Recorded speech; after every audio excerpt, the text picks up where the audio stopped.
많은 소문들이 막 왔다 갔다 하고 있습니다. 그래서 밤늦게 미국에서 이런 연락이 왔습니다. 한국에 있는 일본 사람들 본국으로 귀환하라고 하는 명령이 내려지지 않았습니까? 무슨 소리냐? 미국에 이런 소문이 돌고 있다고 합니다. 9월 15일까지 미국에 있는 군인들 말고 일반인들은 다 귀국 명령이 내려졌다고 합니다. 그만큼 전쟁의 위험성이 있다고 말이죠. 미국은 원래 또 눈이 큰 사람들이 겁이 많잖아요. 그렇기 때문에 모든 만반의 준비를 하고 있는 거죠. 이렇게 하면 이렇게 하고 저렇게 하면 저렇게 하고 모든 준비를 다 하고 있다는 그런 얘기입니다. 그렇게 아니된 굴뚝에 연기가 나오고 있습니까? 그만큼 국부적인 전쟁이 발발할 수도 있고 우리는 기도해야 되거든요. 나라와 민족을 위해서. 그래서 애국, 애족 이런 제목을 오늘 성경 말씀을 붙였습니다. 저는 설교 준비를 한 6개월 이상 전에 준비해 놓은 것인데 그렇게 지금 전쟁 소문이 나고 그래서 하나님이 인도하십니다 이렇게 생각을 합니다. 어쨌든 이렇건 저렇건 빈라덴 잡을 때도 그렇고 후세인 잡을 때도 그렇고 그 근처가 조금 다칩니다. 그런 일들이 없었으면 참 좋겠다 이런 생각을 하면서 저 위쪽에 살고 있는 북쪽에 살고 있는 그 형제들도 우리 민족이지 않습니까? 그래서 그들을 위하여 애국하면서 동시에 애족도 하자. 우리 대한민국을 위해서도 기도하지만 대한민국 밖에 있는 우리 민족도 사랑하면서 기도하자 하는 그런 내용으로 오늘 바울의 마음을 가지고 이 설교를 하려고 합니다. 우리는 이 지상에 사는 동안 하나님께서 주신 이런 마음, 애국하고 애족하는 마음이 있습니다. 하나님은 사랑이라고 요한일서 4장 8절과 16절에 두 번 분명히 말씀합니다. 사랑은 하나님으로부터 나왔거든요. 그래서 누가 시키지 않아도 우선 가족 사랑하지 않습니까? 자기 사랑하고 그 다음에 가족 사랑하지 않습니까? 나라도 마찬가지입니다. 자기 민족부터 구원하는 거예요. 그러니까 살고만이 지금 빠져나와라 9월 15일까지 그런 소문까지 돌고 있지 않습니까? 우선 자기 민족, 자기 나라 그거 하나님이 주신 마음이거든요. 여러분 좀 나라가 우리를 섭섭하게 하고 그런 일이 다 할지라도 외국에 나가서 섭섭한 일, 저도 뭐 섭섭한 일을 당한 적도 있긴 합니다만 그래도 월드컵이나 아니면 뭐 세계적인 올림픽이나 하면 역시 뭐라고 하면서도 더 우리 금메달 땄으면 좋겠다. 우리 민족이 이겨야 되겠다. 전체적으로 가끔가다 한 3명 중에 하나씩 따는 게 아니고 아니면 싸그리 다 그냥 금운동 싹쓸이 하면 제일 편안하고 마음이 그냥 좋겠다. 그거 배워서 그렇게 되는 거 아니거든요. 저절로 그렇게 하나님이 자기 가족을 사랑하고 더 터지면 나라와 민족을 사랑하도록 그런 마음을 주셨습니다. 그런데 이거는 지상에 사는 동안에 주어진 마음이고요. 영생하는 천국에 가려면 우리는 예수의 피를 남은 형제요 자매들입니다. 아멘. 그래서 피가 땡깁니다, 여러분. 여러분 가족들하고 여러분 여기서 가족끼리도 하지만 일가 친척들하고 자주 봅니까? 저하고 자주 봅니까? 이게 저하고 자주 보잖아요. 저도 여러분들을 자주 뵙지 않습니까? 이게 예수 그리스도의 피로 맺어진 형제요 자매의 의미입니다. 예수 그리스도 안에서 하나 된 사람들은 천국이라고 하는 나라에 가서 영생 복락을 누리게 되어 있습니다. 아멘. 거기서는 영원히 헤어지지 않습니다. 이런 내용이 바로 애국, 애족과 연결이 되겠죠. 이스라엘 백성들은 복음을 거절했기 때문에 이제 이방인에게로 나는 간다 하고 바울이 선언을 했습니다. 이방인들에게 복음을 전가하니까 교회들이 계속 일어나는 게 다 세워졌다 하면 이방교회입니다. 에서, 버두, 사빌라, 아시아 7교회죠. 갈라디아, 에베소, 빌립보, 골로새, 그레데 교회가 섰다 하면 바로 이스라엘이 아니고 다른 나라의 이방인들이 교회가 서게 되는 겁니다. 자, 이렇게 복음을 증거하면서도 바울은 그래도 내가 태어난 나라와 민족인데 바울이 애국 애족하는 마음을 가지고 나라와 민족이 구원받았으면 좋겠다는 아주 정말 간절한 심령으로 이 편지를 씁니다. 1절과 2절에 보면 바울의 애국의 증거가 나와 있습니다. 내가 그리스도 안에서 참말을 하고 거짓말을 아니하노라. 다른 성경이 거짓말이라는 뜻이 아니라 강조동이죠. 내게 큰 근심이 있는 것과 마음에 그치지 않는 고통이 있는 것을 내 양심이 성령 안에서 나로 더불어 증거한다. 바울의 정말 진실한 고백이죠. 여러분, 내가 정말 참말로 말하는 걸 하면 강조할 때 그렇게 하잖아요. 지금까지 얘기한 건 다 거짓말이고 요것만 참말이 그 뜻은 아니죠. 바울은 정말 마음속으로부터 참말을 내고 내가 거짓말하지 않는다. 그런데 나에게는 너무 고통이 있다. 심적인 부담과 고통이 나에게 있다. 바울은 동족으로부터 많은 핍박을 받았습니다. 바울이 가는 곳마다 유대인들이 사생 결단을 내리고 바울을 죽이기 전까지는 우리는 밥도 안 먹고 잠도 안 자겠다고 결사대를 조직하고 별짓들을 다 합니다. 그래서 복음을 증거하려고 하면 벌써 이 결사대들이 와가지고 미리 그냥 나쁜 소문을 내게 하고 그리고 죽이려고 이 당들을 만들고 이랬습니다. 그래서 이방인에게서 이방인으로 이렇게 가면서 교회를 같이 가면서 가는데도 여러 번 죽을 뻔하고 루스다 같은 데서는 여러분 이 유대인들이 앞장서가 돼가지고 막 돌로 맞아가지고 죽었지 않습니까? 죽었다고 생각해서 성 밖에 버린 것만 벌벌 또 기억이 일어나가지고 또 복음 증거하고 이런 고통을 당하는데 왜 이 심적인 고통을 당했느냐면요. 예수 그리스도의 복음을 받아들이고 외부 사람들이 다 구원을 받고 하늘나라를 상속받는데 정작 복음을 먼저 받은 이 사람들은 예수 그리스도를 십자가에 못 박아 죽이고 그리고 자기 자신을 배척하고 해서 복음이 들어갈 수 있는 길을 차단하고 있는 이 사람들을 바라보게 될 때 너무 속이 상한 겁니다. 여러분을 힘들게 하고 여러분에게 좋은 거 해준 거 없고 여러분들에게 이렇게 참 특별한 은퇴를 베풀어준 게 없다 할지라도 여러분 나라와 민족이 안 되고 욕먹으면 같이 따라서 맞아 말이 나왔으니까 말이지 우리 나라가 그런 개떡 같은 나라에 욕하고 싶은 마음보다는 속 상하지 않습니까? 바울은 그런 심정을 가졌습니다. 그리고 내가 이런 말을 여러분들에게 고백하는 것은 내 양심이지 뭐 여러분 양심이 보입니까? 안 보이지만 양심이 존재하지 않습니까? 그리고 양심 가운데서 성령께서 보증하고 증거한다. 성령이 눈에 보입니까? 안 보이지. 그러나 역사는 눈에 보이는 것처럼 내가 이렇게 얘기하는 것은 하나님의 제 성삼위는 아버지와 아들과 성령이 내 안에서 증거하신다. 그러니까 정말 이건 정말 변할 수 없는 진실된 말로 내가 지금 고백합니다 하고 나라와 민족을 사랑하는 마음을 표현하고 있습니다.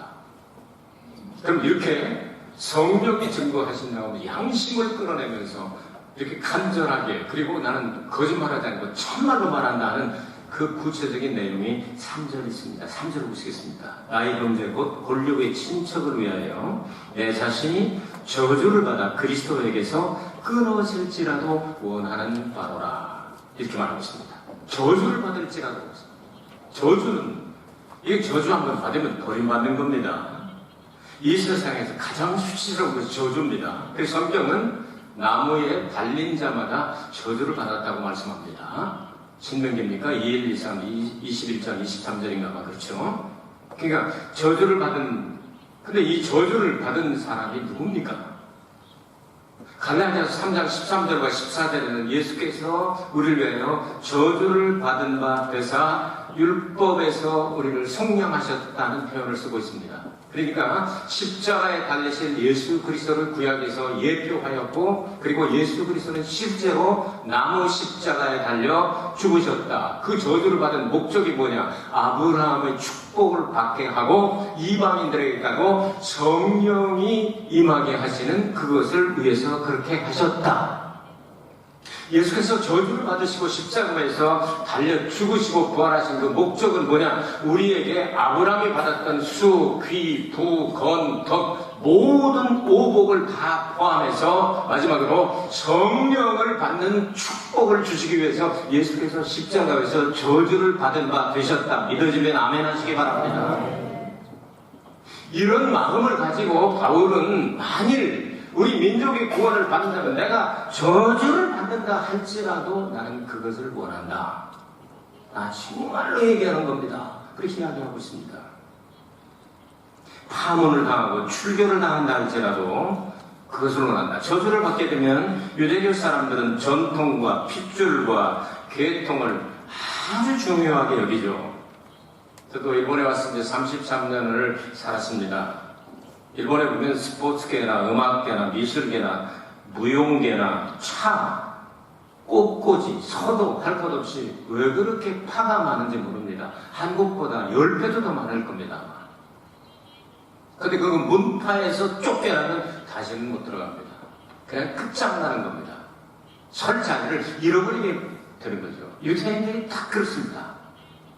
그런 식으로 해서 이제는 기독교에서 파문당하고 또 유대교에서 파문당하여 양쪽으로 이 바울은 파문을 당했죠.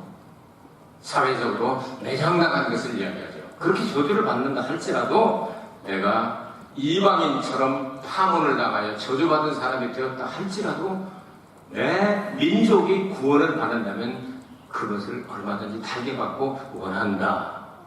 그러면서 그 다음에 내가 그리스도에게서 끊어질지라도 라고 하는 단어를 사용했습니다. 그리스도에게서 끊어지면 저주받아 영원히 지옥 가는 거죠. 그런데 이 9장을 이 편지 내용은 로마서 1장부터 16장은 많이 오랜 뒤에 한 15, 16세기에 장으로 나눴기 때문에 떨어진 거지 사실은 한 장으로 다 하나로 붙어 있는 겁니다. 원래 원문은. 그런데 8장 마지막 부분에서 이 성령론을 강해하면서 바울은 마지막 부분에서 이런 고백을 합니다. 누가 우리를 그리스도의 사랑에서 끊을 수 있어요? 환난, 곤고, 핍박, 기근, 적신, 위험, 칼이랴. 기록된가 우리가 종일 주를 위하여 죽임을 당게 되면 도살을 양같이 영을 받았나이다 함과 같으니라. 그러나 이 모든 일에 우리를 사랑하시는 이로 말미암아 우리가 넉넉히 이기느니라. 내가 확신하노니 사망이나 생명이나 천사들이나 권세자들이 현재일이나 장래일이나 능력이나 높음이나 기쁨이나 다른 아무 피조물이라도 우리를 우리 주 그리스도 예수 안에 있는 하나님의 사랑에서 끊을 수 없으리라. 아멘. 이미 끊어지지 않을 것을 확실하게 자기 믿고 있는 겁니다. 근데 거기서 끊어질지라도 하는 건 강조법이죠.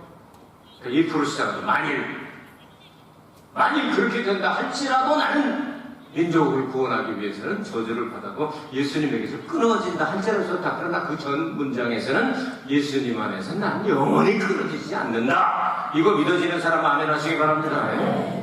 이 바울 같은 심정을 가진 사람 일본에서 몇 사람만 나오면 일본 복음화가 될 텐데 아직도 0.5%를 깨지 못하고 있습니다.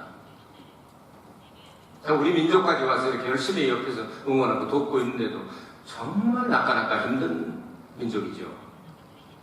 세계에 이렇게 잘 살고 이렇게 역사 있고 참 점잖고 문화가 있는 이런 나라에 예수 그리스도가 들어가지 않고 이렇게 문화가 꽃피고 물질적으로 이렇게 풍성한 나라가 된 건 유일하게 일본밖에 없습니다. 종교와 그리고 이 번영 이런 것들은 연결이 되는데 일본에 와서는 통하지 않습니다. 그래서 기복신앙이 먹히지 않는 나라가 일본이죠. 일본은 우리가 살고 있는 이 일본은 특징이 있는 나라입니다. 그래서 1층에는 세계 첨단의 모든 전자제품을 가지고 있고 2층에는 가미다나 갖다 놓고 이걸 한다. 그래서 1층과 2층을 연결하는 이 가이단, 계단이 없다고 서양의 신학자들이 표현을 하고 있습니다. 그게 없는데도 이렇게 잘 산다. 예수님을 믿지 않는단 말이죠. 그런데 이렇게 바울 같은 이런 분들이 몇 분만 일어나가지고 민족의 구원을 위해서 이 물질적인 풍성함이나 이런 것이 다가 아니다. 천당과 지옥이 있다. 이런 내용들을 잘 전하면 일본도 민족 복음화가 이루어지게 될 것입니다. 그럼 우리나라는 어떻습니까? 많이 복음화되긴 했지만 많이 지금 변질되어 가고 있기 때문에 걱정스럽지 않습니까? 그래서 우리가 밖에서 보면 더 잘 보이지 않습니까? 안에 있는 사람들은 몰라요. 지금 가랑비에 옷이 젖어가고 있는지 먹근처로 가가지고 새카마졌는지 빨간 뺑키 옆에 가가지고 뻘겋게 물들어가고 있는지 전혀 모르고 그냥 스스럼 없이 크리스찬이라는 이름을 가지고 죄를 짓고 같이 타락하고 같이 어울려 살면서 예수 믿지 않는 나라보다 자살률이나 이혼율이나 술, 담배나 도덕적인 타락이나 이런 게 전혀 앞서질 못하고 있거든요. 예수님의 진짜 복음이 들어가면 세상에서 말하는 요구하는 도덕적인 수준이 최고가 됩니다. 여러분, 율법은 세계의 모든 도덕과 윤리의 최고봉 하나님이 주신 법이기 때문에요. 제일 우선합니다. 근데 그 변하면 안 된다는 이야기는 잘못 믿고 있다는 얘기거든요. 그런데도 그런 줄을 모르고 사는 거예요. 우리 밖에서 보니까 좀 보이지 않습니까? 그럼 나라와 민족으로 해서 우리도 바울과 같은 심정으로 밖에서라도 기도하자. 아멘이십니까? 유대민족이 어떤 민족입니까? 4절과 5절에 보니까 이렇게 축복을 받고 은총을 받은 사람들이 없습니다. 저희는 이스라엘 사람이라 저에게는 양자됨과 영광과 언약들과 율법을 세우신 것과 예배와 약속들이 있고 조상들도 저희 것이요 육신으로 하면 그리스도가 저에게서 나셨으니 저는 만물 위에 계셔 세세의 찬양을 받으실 하나님이시니라. 아멘. 예수 그리스도가 하나님이시라고 결론을 짓고 있죠. 제일 먼저 나오는 양자 생각해 보겠습니다. 저들은 하나님의 양자다. 이 양자의 뜻은 두 가지가 있습니다. 구약에서 양자의 뜻은 하나님의 약속의 땅, 가나안 땅을 상속하는 것을 하나님의 양자라고 표현을 했습니다. 즉 다른 나라 사람이 아니라 이스라엘 사람들에게만 주신 약속이잖아요. 신약에 와서는 성령을 받은 사람들이 하나님을 아버지라고 부를 수 있는 성령을 통한 양자가 된 사람들. 여러분과 저는 그래서 정말 하나님의 성령으로 말미암아 아버지 하나님의 양자로 들어간 사람들입니다. 너무 뻐길 것도 없고 너무 기죽을 것도 없습니다. 같이 도낀 백낀이 아니고 그냥 똑같은 낀으로 양자 들어간 사람들입니다. 아멘. 네, 양자는 자격이 있어서 혈통이 좋아서 문벌이 좋아서 족보가 깨끗해서 그래서 넣어주는 게 아니고 기르고 싶은 부모가 골라서 집어넣는 걸 양자라고 말합니다. 그러니까 하나님이 우리를 바라보실 때 내 마음이 너한테 저절로 간다. 내가 보니까 네가 이쁘다 하고 데려다가 하나님의 자녀로 입적을 시켜주시고 천국을 상속까지 하게 하시니 우리 똑같은 입장의 양자들이다. 아멘. 구약에서는 이스라엘 사람만 양자라고 그랬거든요. 이건 이런 은총을 받았다 이거예요. 그 다음에 나오는 단어가 뭡니까? 영광. 하나님의 영광을 직접 목도한 백성들이 이스라엘 백성들. 이 영광은 쉐키나 영광, 우염과 영광이라고 해서 원래는 하나님의 언약궤 뚜껑에 있는 이 그룹 천사들 거기에 이제 예수님의 보혈을 상징하는 피가 뿌려지게 될 때 거기서 하나님 말씀하시는 겁니다. 지성소에 들어갈 때 피를 뿌리고 들어가면 거기서 내가 이 죄를 용서하노라 하는 영광이 나타나는 거예요.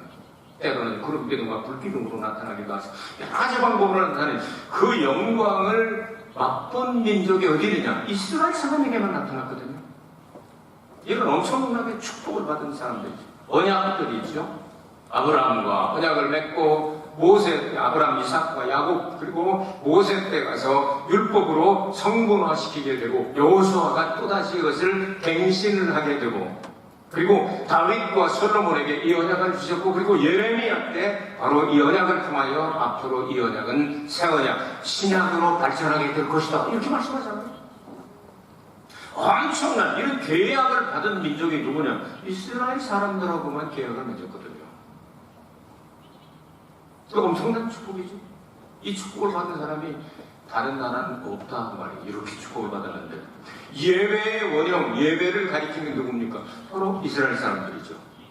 예배는 이렇게 드리는 것이다 하고 가르치는 게 예배하기 다 이스라엘 사람들이 가르치는 겁니다. 근데 이스라엘 사람들이 하나님이 가르쳐준 예배의 방법을 따르지 않고 눈에 보이는 바알과 아세라와 같은 이런 신상들을 세우고 예배를 하게 될 때 그거 아니야 하고 70년 동안 바벨론으로 끌려가게 하셔서 회개하고 진짜 예배 잘 드리겠어요 그랬더니 돌려보내 주시잖아요. 그 이스라엘 사람들 유대인들에게 하나님께서 허락하신 은총과 축복이죠. 이보다 더 큰 축복을 받은 사람이 있니? 하는 거죠. 그다음 믿음의 조상들 여기서 다시 한번 아브라함, 이삭, 야곱, 요셉 할 것 없이 여호수아, 칼렙 또한 여기 다윗, 솔로몬 할 것 없이 쭉 나오는데 이게 더 알고 싶은 분은 히브리서 11장을 읽으시면 기도원, 삼손, 바락 막 이야기를 구약에 나오는 사람들을 다 이야기하려면 이 종이가 모자라서 못 쓰겠다 이런 말씀 나오잖아요. 이렇게 다 열거할 수가 없다. 엄청난 이 믿음의 조상들이 다 있다고 말입니다. 여러분들 조상은 참 훌륭하시죠? 어느 집안이십니까? 이씨 집안입니까? 김씨 집안이십니까? 여러분 조상에 그 하나님하고 계약 맺은 분 계시면 한번 좀 나와보시지? 계셔? 우리 조상에는 안 계셔. 여러분 계시면 한번 나와봐요. 근데 이스라엘 사람들은 뭐 뻑하면 그냥 엄청난 조상이 나온다고 말입니다. 무슨 지파요? 나는 저기 베냐민 집은 사울은 그 좀 싫다긴 하지만 요나단은 좋았잖아요. 뭐 조상이 그냥 나와요. 우리는 유다 지파인데 다윗 뭐 그대로 그냥 나와요. 그러니까 엄청난 집안들이 오는 거죠. 이런 엄청난 축복을 받았다. 그런데도 예수를 안 믿으니 속 터져 열불나 그런 얘기예요. 마지막에 그리스도가 강림하셨다. 이렇게 다 해도 이것들이 그냥 받아들이질 않으니까 모든 것 중에 가장 위대한 것은 육신으로 하면 그리스도가 저희에게서 나셨다. 유태인으로 나셨다. 그의 신성으로 하면 하늘에서 오신 여호와 하나님의 독생자시요 하나님이시다. 신성으로. 인성으로는 아브라함과 다윗의 자손 예수 그리스도의 세계라. 어떤 말씀이죠? 마태복음 1장 1절이죠. 이렇게 나가는 거예요. 엄청난 은총과 축복을 받았습니다. 이런 엄청난 은총과 축복을 받아서 예수님은 이 땅에 오실 때 속죄 제물이 되기 위해서 오셨고 이제 우리의 구원을 위하여 다시 오실 겁니다. 예수님 다시 오실 거 매일 기대하고 사는 분만 아멘 하시기 바랍니다.